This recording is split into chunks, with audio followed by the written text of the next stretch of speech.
Theresa May arriving at the German Chancellor's office in Berlin. Maybe this is a lock she could get for number 10. When they finally got to speak, the German Chancellor confirmed the withdrawal deal could not be renegotiated.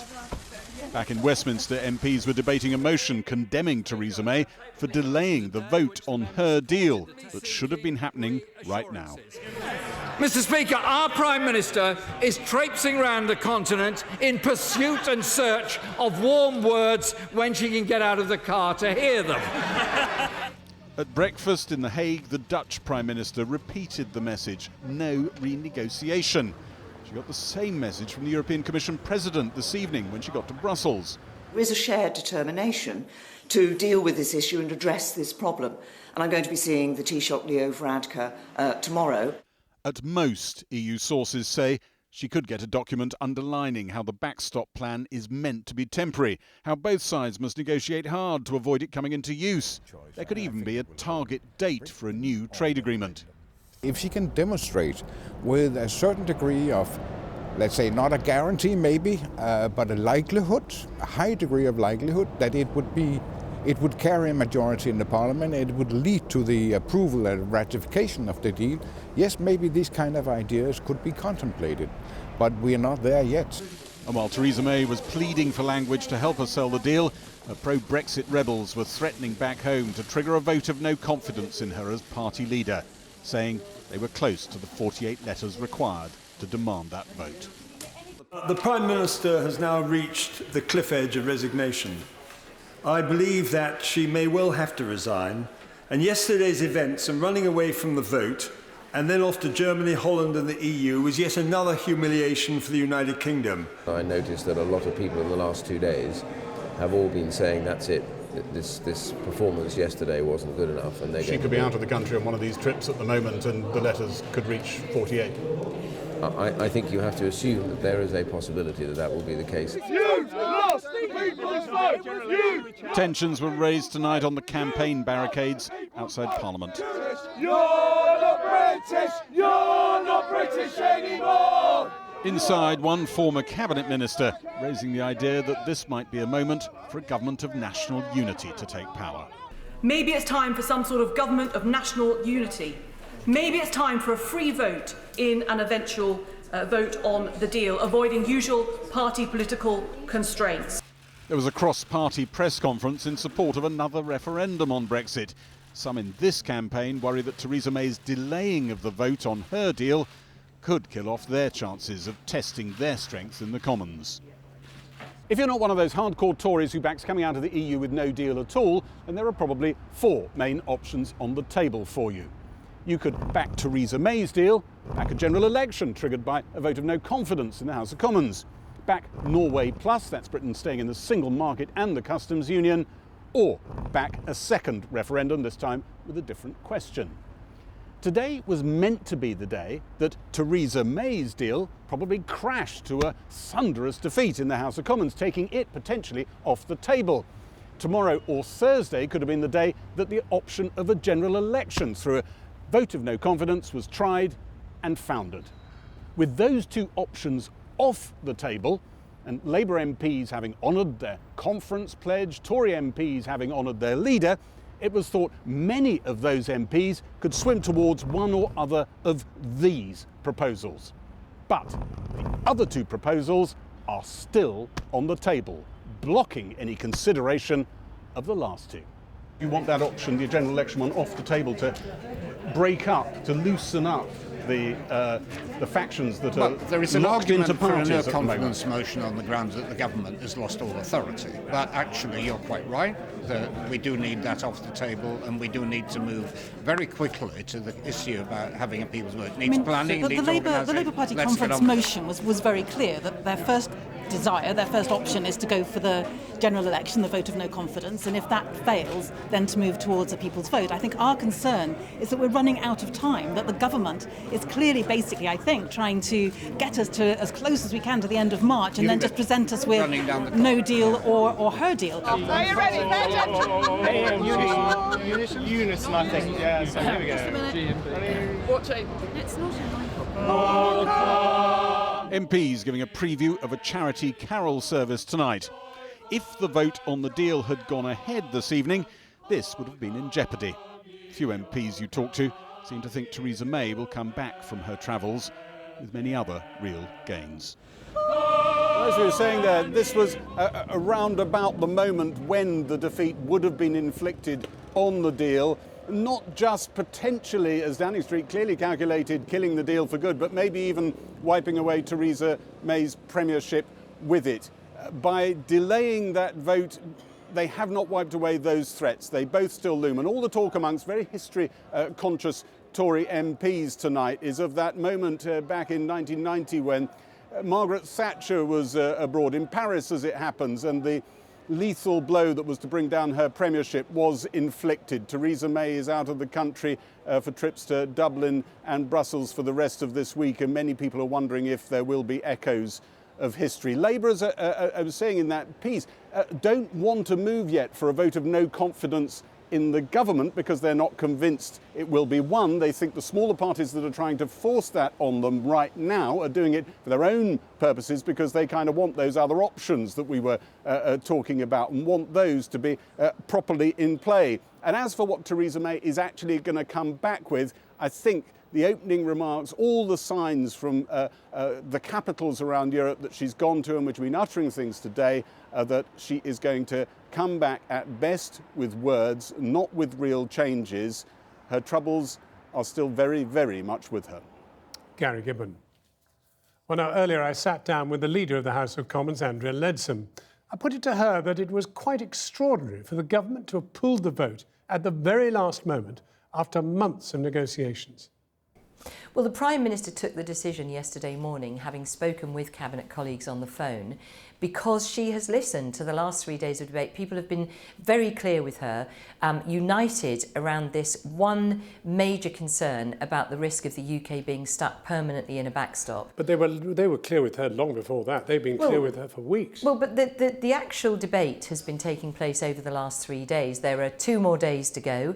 The Prime Minister has made clear she will go back to the EU. She will seek those legal reassurances that will put the UK Parliament back in the driving seat with that sort of democratic accountability for making a decision about a backstop. And it's right that she do that. I mean, she acknowledged herself yesterday in a 3-hour statement that otherwise the government was not at all likely to have won that vote. And it's not in the interest of the United Kingdom that we simply go and lose a vote. We needed to actually address the concerns, and that's what she's determined to do. She was running into losing a vote for weeks and weeks, and you just wouldn't wake up to it.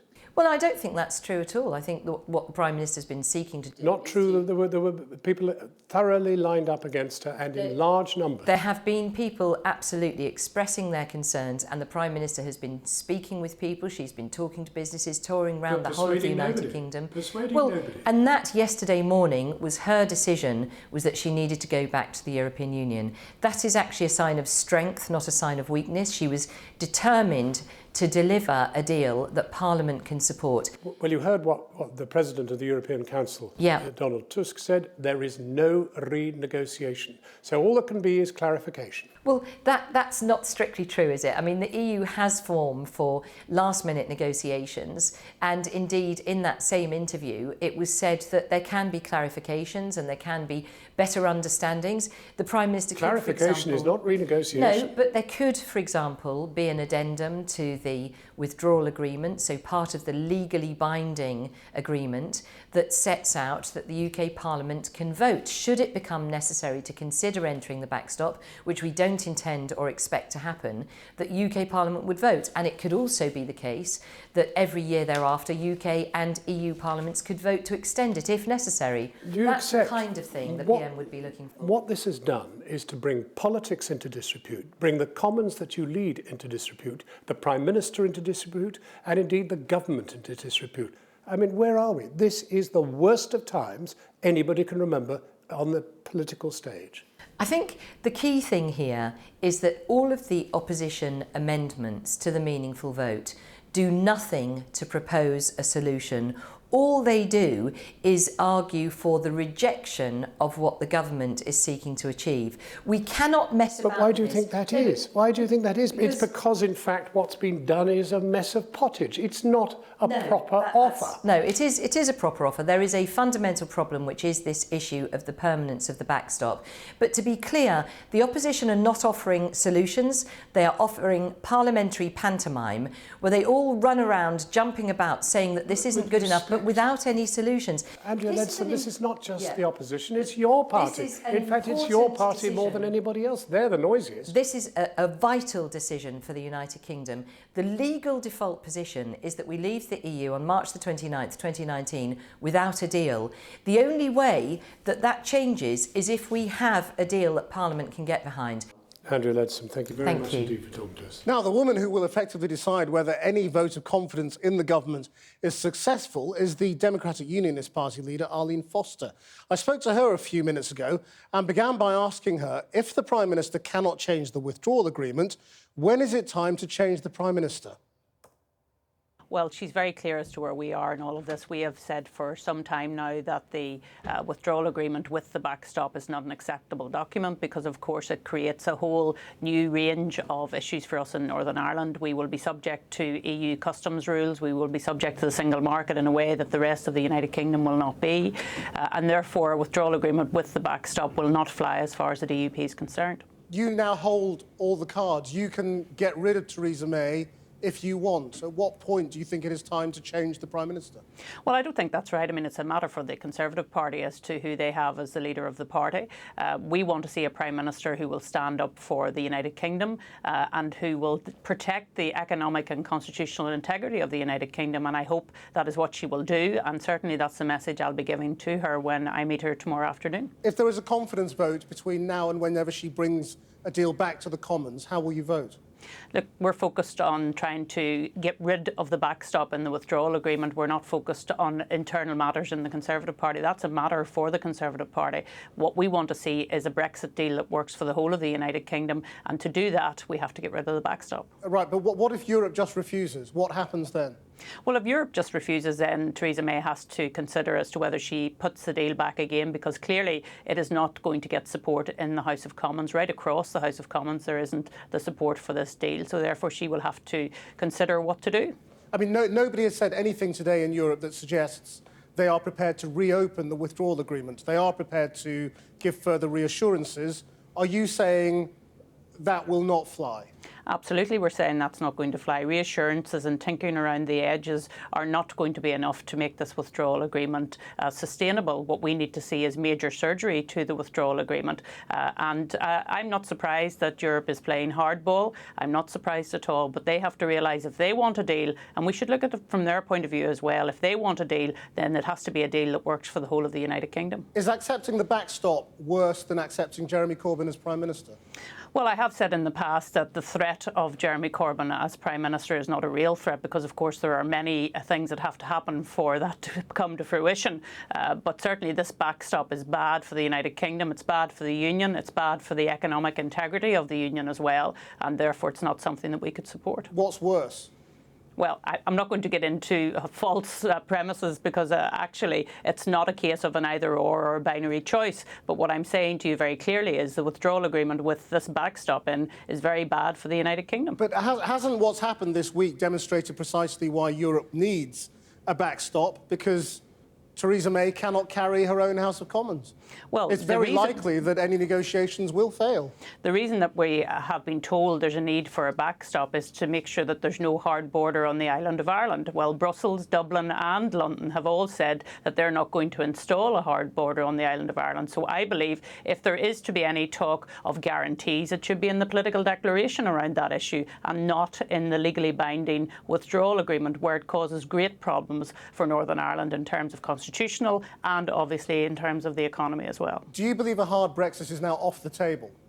I don't think there's a majority for a no-deal Brexit. I think that's what you're referring to. I think most people want to see a deal, but it has to be a deal that works for the whole of the UK and not just parts of the UK. And this deal, frankly, doesn't work for Northern Ireland, but I believe it's problematical for the rest of the United Kingdom as well. And just finally, Sinn Féin are talking about a referendum.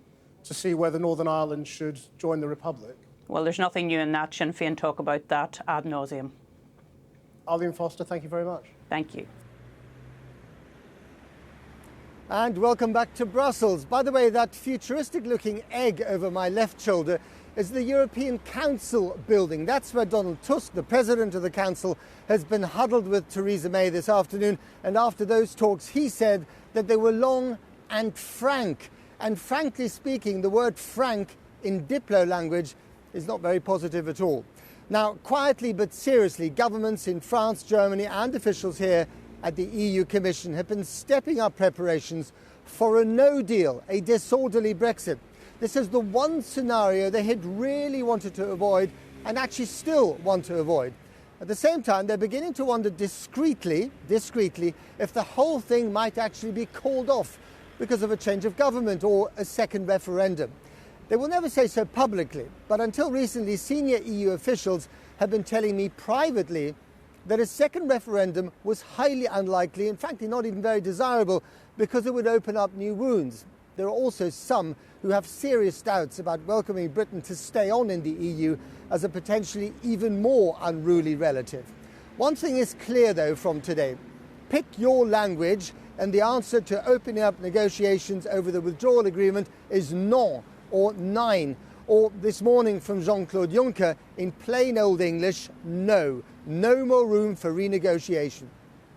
But, of course, there is room, if used intelligently, is room enough to give further clarification and further interpretations without opening the withdrawal agreement. This will not happen. Everyone has to know that the withdrawal agreement will not be reopened.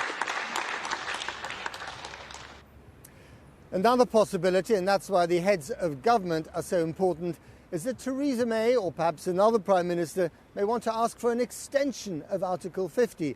But to do so, there has to be unanimous agreement from the other 27 member states. So it's a very strange phenomenon, isn't it, John, that in order to get to Brexit, you have to go through a mental process of imagining yourself to be intolerably oppressed by the European Union.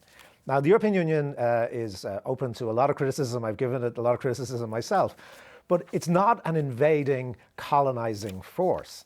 Yet, you know, in this discourse that you've had, in England in particular, I think over the last 25 years, it's been imagined as such. You've had this kind of hyping up of minor irritations about regulations, many of them, of course, fictional, but you've had the hyping up of those into a notion somehow that Britain has been colonized by Europe, and that in a funny way, Britain didn't win the Second World War. It sort of ultimately lost it because the Germans, through the European Union, have insidiously taken over. It's a crazy, dark fantasy, but the ultimate grotesque irony of it is that if you start imagining yourself into this position of thinking of yourself as a colony, you kind of end up like one. So you end up with a deal that, while colony would be an overstatement, does in fact place Britain in a secondary relationship to the European Union.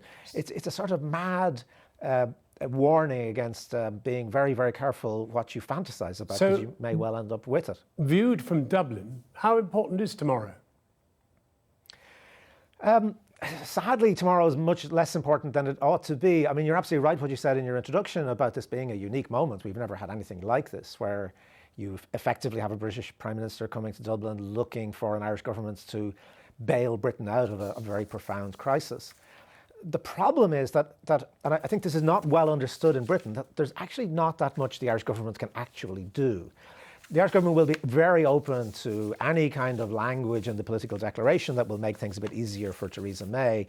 The Irish are good at language, but I don't think anybody really believes that there's going to be enough language that's going to meet the demand for a legally binding commitment to undermine the backstop. An Irish government simply can't do this, and it can't do it because this is a vital national interest on the island of Ireland. We can't go back to a hard border and all of the implications that would have for the peace process.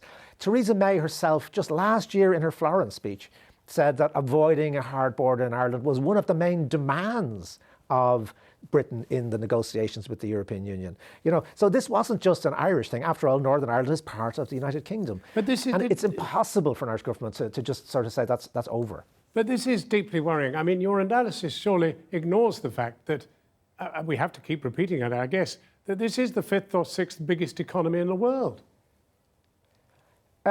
Absolutely, absolutely it is. And you know, the strange thing in a lot of the current talk about Ireland and Ireland being blamed for all of this is there is no country in the world that wants closer, more friendly relations with Britain than Ireland does. I'm sure you remember back, John, to 2011 when Queen Elizabeth came to visit Dublin for the first time in 100 years that a British monarch could actually come to the Irish state. And the atmosphere then was so wonderful. It was an absolutely, you know, joyous sense that all this dark history is over. We can get on with having a very normal relationship of close neighbours and friends who are intertwined. And Brexit really has thrown all of that up in the air. But it was always going to. I mean, from the very start, if you were watching it from here, you could see that there was simply no seriousness about addressing the Irish part of the Brexit problem. And it's the return of the repressed. If you don't acknowledge something, if you don't talk about it, you're going to end up with a problem.